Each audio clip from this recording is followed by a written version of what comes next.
Ken Klucsor, đại diện cho PFLAG, trình bày về mục đích và công việc của PFLAG, đồng thời tâm sự lý do tại sao mà ông tham gia PFLAG và những phúc lợi của nhóm này đem lại cho gia đình của ông. Xin cho chúng tôi được giới thiệu sơ nét với quý vị về diễn giả sắp lên tiếng để trình bày. Đó là ông Ken Klucsor. Ông Ken Klucsor là chủ tịch của tổ chức PFLAG phân bộ San Jose Peninsula. PFLAG là tổ chức gồm cha mẹ và bạn bè của người đồng tính luyến ái. Năm 1970, ông Ken Klucsor đã gặp người vợ tương lai, đó là cô gái phi luật tân tại Sacramento, và hai người đã kết hôn một năm sau đó. Ông bà Ken Klucsor vừa ăn mừng kỷ niệm 40 năm trong hôn nhân vào tuần qua. Ông bà Klucsor có một người con gái tên là Michelle, 43 tuổi, là người đồng tính luyến ái phái nữ. 34 đã nói thì 43 mà chị Thanh Minh là 34 đúng không? 34 cho sinh tuần được cả chính. Ai đánh máy cái này là trừ tiền lương nha.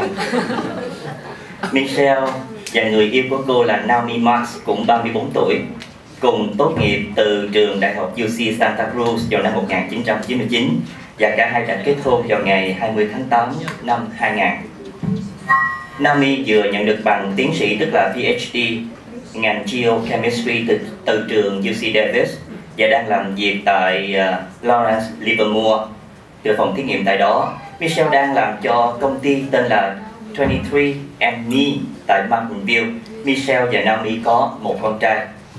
Ông Ken Klucsor đã gia nhập tổ chức PFLAG được 17 năm và đã hướng dẫn các buổi họp của PFLAG được 16 năm. Ông Ken Klucsor đã làm việc trong ngành điện toán được 30 năm và hiện thời làm việc như là một Funeral Director. Và bây giờ xin được trân trọng giới thiệu đến với quý vị ông Ken Klucsor.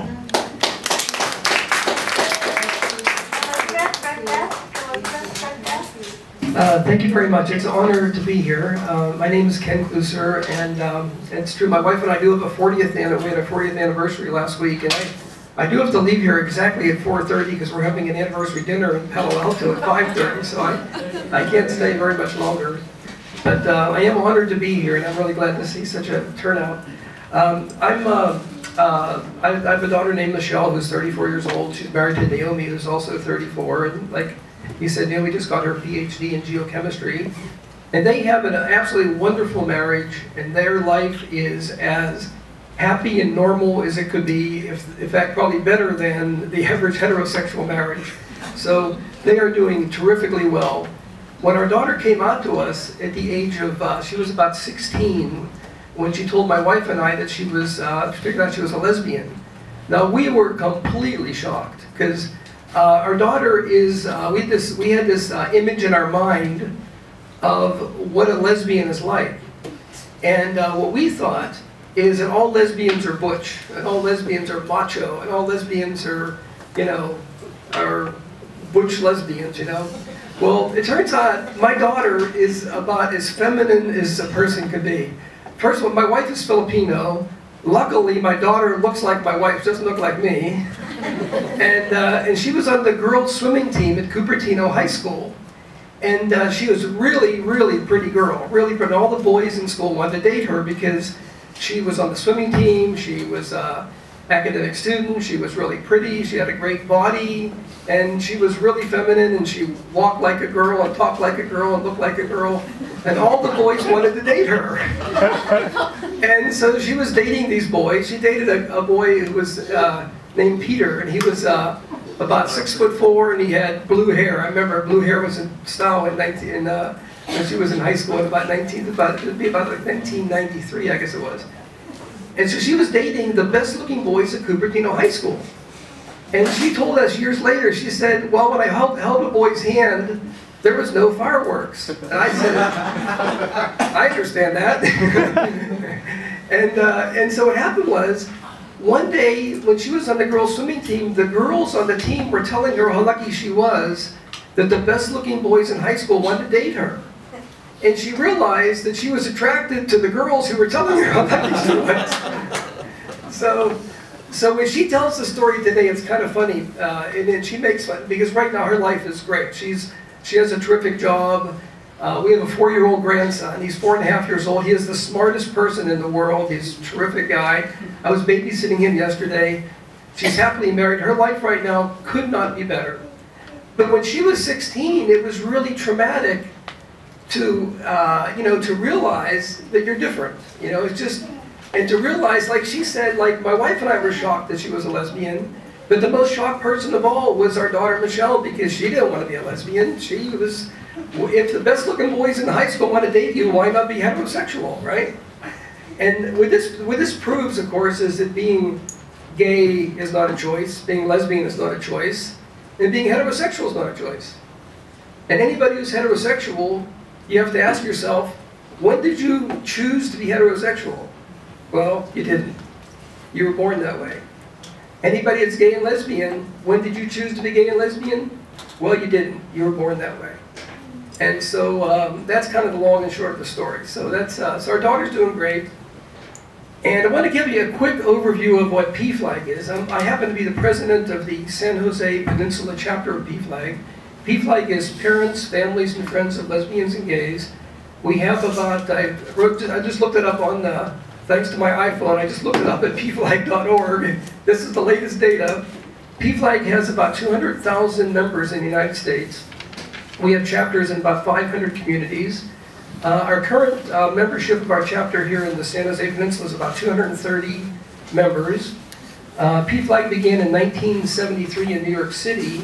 The chapter in San Jose started in, actually started in 1986, January of '86. In fact, interesting thing, we've been having meetings on the second Wednesday of the month in the exact same church, in the exact same library, on the second Wednesday of the month for 25 years now. In January, it's the 25th anniversary of the San Jose chapter. It's at the UCC church on the corner of Lee and Hamilton. So we've been having these meetings for more than 25 years just in San Jose, which is, and it says a lot for that church to be welcoming to PFLAG, to allow us to have meetings there. But we've been meeting there for 25 years. And I myself have been in PFLAG. Well, my daughter got a scholarship from PFLAG when she graduated from Cupertino High School in June of '94, and I joined PFLAG in June of '94. And I've been facilitating PFLAG meetings for about 16 years. And now I'm also the president of the local PFLAG chapter. But anyway, so the goal of PFLAG is basically we do three things. We do support, we do education, and we do advocacy. Support means having the support groups where we have parents come, and we just sit around basically and have a discussion.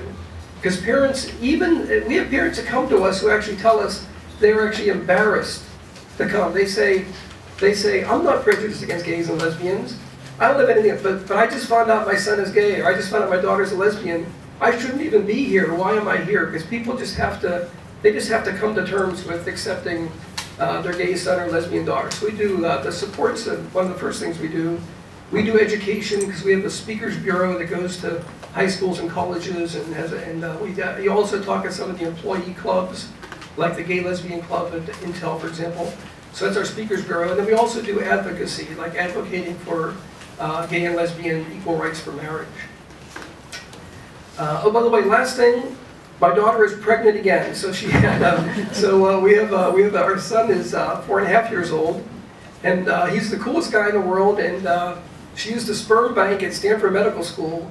And our 4.5-year-old grandson, he is so smart. We figure he's so smart, the brains must have came from the father, whoever he is. So our daughter used the same sperm donor, so she's going to have another baby in end of July. And it'll be the same father, so they'll be 100% brother or 100% sister. So we have another grandchild coming up. But my grandson, he calls the baby. I just was babysitting yesterday. He calls the baby. He calls it our baby. So it's kind of cute. They have a wonderful family and wonderful relationship. And I just wish that everybody, gay and straight, everybody had as happy a marriage as they do. So when our daughter first came, the reason I mention this, when our daughter first came out, my wife said that it was okay if she was a lesbian, but she just thought it would make our daughter's life so much more difficult. But on the contrary, our daughter's life couldn't be better.